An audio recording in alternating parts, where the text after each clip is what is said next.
తెలంగాణలో ప్రతిపక్ష బీఆర్ఎస్ను దెబ్బకొట్టడమే లక్ష్యంగా అధికార కాంగ్రెస్ ఆపరేషన్ ఆకర్ష్ వేగవంతం చేసింది. ఇప్పటికే 6 ఎమ్మెల్యేలు గులాబీ పార్టీకి గుడ్ బై చెప్పి హస్తం తీర్థం పుచ్చుకున్నారు. ఇక ఇప్పుడు ఎమ్మెల్సీల వంతు వచ్చింది. గురువారం అర్ధరాత్రి అనూహ్యంగా చేపట్టిన ఆకర్ష్కు బీఆర్ఎస్కు చెందిన 6 ఎమ్మెల్సీలు కాంగ్రెస్ కండువా కప్పుకున్నారు.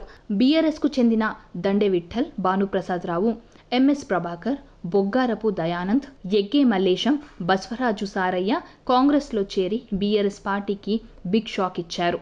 రాజ్యసభ సభ్యుడు కె కేశవరావు కాంగ్రెస్ పార్టీలో చేరిన మరుసటి రోజే 6 ఎమ్మెల్సీలు కాంగ్రెస్లో జాయిన్ అయ్యారు. అర్ధరాత్రి జరిగిన ఈ పరిణామం రాజకీయ వర్గాల్లో షాకింగ్గా మారింది. సీఎం రేవంత్ రెడ్డి 2 రోజుల క్రితం డిప్యూటీ సీఎం బట్టి విక్రమార్కతో కలిసి ఢిల్లీ వెళ్లారు. కాంగ్రెస్ పెద్దలను కలిసిన సీఎం, డిప్యూటీ సీఎం గురువారం ప్రధాని మోదీని కలిశారు. రాత్రి తిరిగి హైదరాబాద్ బయలుదేరారు. అప్పటికే 6 బీఆర్ఎస్ ఎమ్మెల్సీల కాంగ్రెస్లో చేరేందుకు జూబ్లీహిల్స్లోని సీఎం క్యాంపు కార్యాలయానికి చేరుకున్నారు.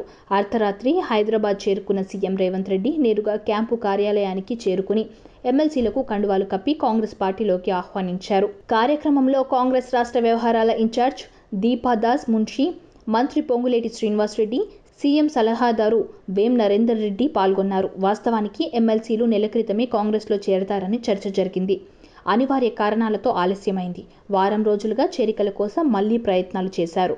హఠాత్తుగా గురువారం అర్ధరాత్రి సీఎం సమక్షంలో కాంగ్రెస్ పార్టీ తీర్థం పుచ్చుకున్నారు.